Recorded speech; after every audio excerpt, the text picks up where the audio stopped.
तो जय हिंद जय भारत सभी को। तो आज की वीडियो होने वाली है हमारे बाइबल जो हमारे जो बिब्लिकल भाई होते हैं वो ये कहते रहते हैं कि भाई बाइबल में साइंस है, बाइबल में साइंस है। तो जो पिछला वीडियो था उसमें तो मैंने एक को डिबंक भी किया था, एक क्लेम को, जहाँ पे लोग ये प्रूफ करना चाहते थे कि बाइबल में एवोल्यूशन थ्योरी दी गई है, जो कि बिल्कुल सही है। आज एक नया क्लेम मेरे को मिला है कि भाई बाइबल में बिग बैंग दी हुआ है। तो पहले भाई इन लोग के क्लेम को हम थोड़ा सुनते हैं, उसके बाद इसको डिबंक करने की कोशिश करेंगे। पता नहीं यार ऐसे ऐसे न्यू क्रिश्चियंस कहाँ से आ रहे हैं, जबकि इनके खुद ही के क्रिश्चियन ऑर्थोडॉक्स लोग इस बात को रिजेक्ट कर देंगे। The Big Bang Theory. This basically says at the beginning of the universe, at the beginning of what we know as the universe, light went everywhere. And because light or a pool of photons went everywhere, everything that we have now and that we see here on the earth developed from that. Why is this intriguing? Because I hear a lot of Christians say that the Big Bang Theory is not biblical. Guess what? It actually is. When we go to Genesis chapter 1, you'll notice something. At the very beginning, it says God created the heavens and the earth, right? And then it goes on to say that the earth was without form or void. There was, darkness on the face of the deep, and the Spirit of God hovered over the face of the water, right? And then you'll notice after that God said, "Let there be light," and the light went everywhere. अच्छा, ये जो claim है इसको अब थोड़ा debunk कर देते हैं कि कैसे ये क्लेम बिल्कुल गलत है। तो आइए हम खोल लेते हैं बाइबल, ठीक है। तो ये हमने खोल लिया यहाँ पे जेनेसिस का चैप्टर 1, उसका वर्स नंबर 3 से हम पढ़ेंगे। चलो 1 से ही पढ़ लेते हैं, देख लो। In the beginning, God created the heavens and the earth. Now the earth was formless and empty. Darkness was over the surface of the deep, and the Spirit of the God was hovering over the waters. तो यार पहले ही verse में इनका claim का जो debunk हो जाता है। ये कहने की कोशिश कर रहा था भाई, पहले तो बाइबल में ये कहा जा रहा है कि सब कुछ डार्कनेस था और गॉड को लगा कि भाई चलो लाइट देते, तो वो लाइट को वो बिग बैंग की ब्लास्ट समझ रहे हैं, मतलब सिंगुलरिटी से जो लाइट निकली थी बिग बैंग की, उसको वो प्रूव करने की कोशिश कर रहा था। पर यहाँ पे पहले डिबंक हो जाता है। यहाँ पे क्या लिखा आ रहा है? In the beginning God created the heavens and the earth, यानी पहले भी क्रिएशन थी। उसके बाद क्या है? उसके बाद तीसरा वर्स देखिए, and God said let there be light and there was light. यानी लाइट की क्रिएशन जो है वो हेवेंस और अर्थ के बाद होती है।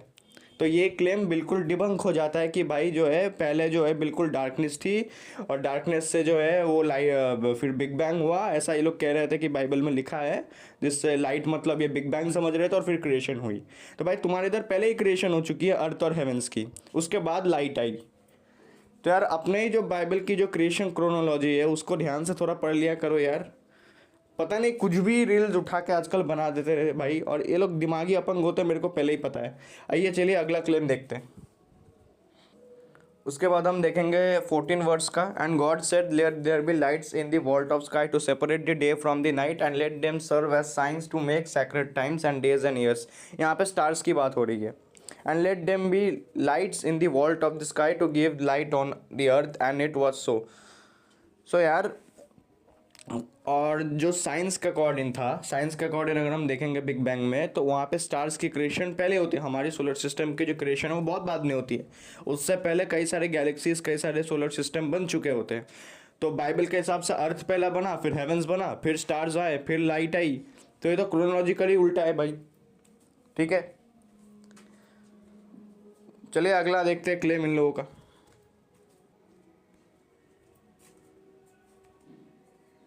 Does the Bible mention the Big Bang Theory? Let's discuss it. The Big Bang Theory explains that the universe started from a tiny point that was extremely hot and dense.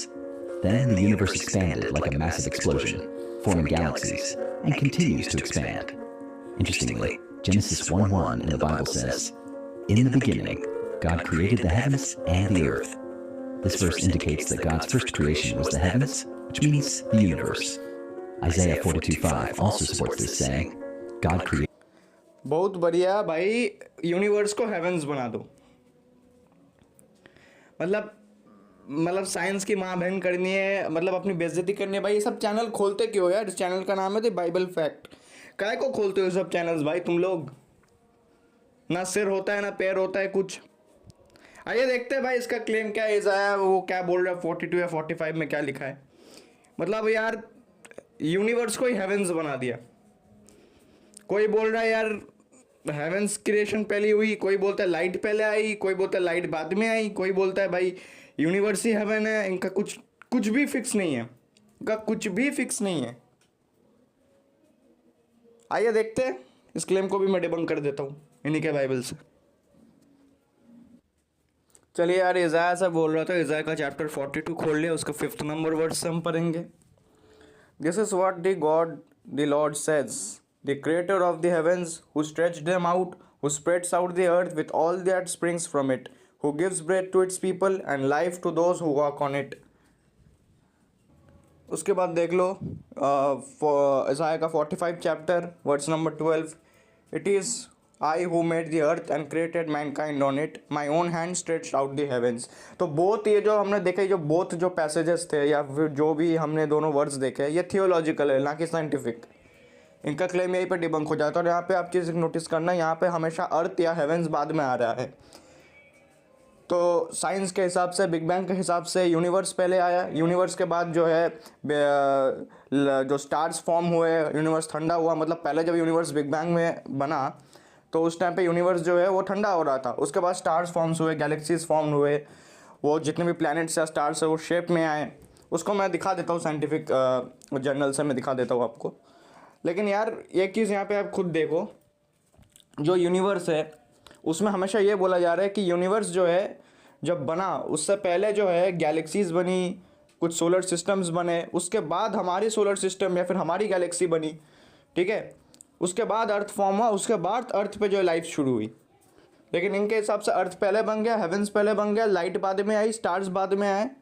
तो भाई इनका कुछ समझ में नहीं है, ठीक है। तो ये रहा हमारे बिग बैंग थ्योरी का। मैं पढ़ा देता हूँ क्योंकि हमारे जो क्रिश्चियन भाई वो गवार होते हैं, उनको पढ़ना आता नहीं है। The prevailing scientific explanation of universe creation is the Big Bang theory, which states about 13.8 billion years ago, the universe began from an incredibly hot, dense point that expanded rapidly, creating space, time and matter। देख लो, space, time और matter. उस time पे ना space थी ना time थी science के हिसाब से, लेकिन यहाँ पे इन लोगों का भाई हेवेंस भी बन गया, इनका अर्थ भी बन गया, सब कुछ बन गया, ठीक है। This event lead to a period of cosmic inflation which the universe cooled enough for the first atoms of hydrogen and helium to form। Atoms तक फॉर्म नहीं हुए थे, वो भी ठंडा होने के बाद धीरे धीरे फॉर्म हुए। Over billions of years, gravity drew this matter together to form the first stars and galaxies, eventually leading to formation of planets and other celestial bodies।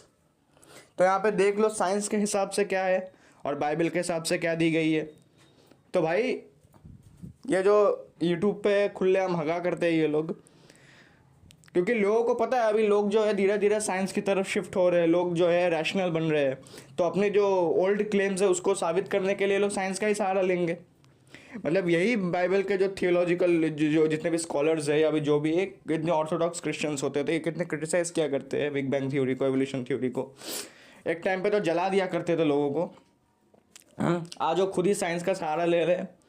क्यों? बस अपनी जो है बाइबल से हमको साइंस दिखाना है, हमको बाइबल जो है वो साबित करने को आज के डेट में भी वैलिड है।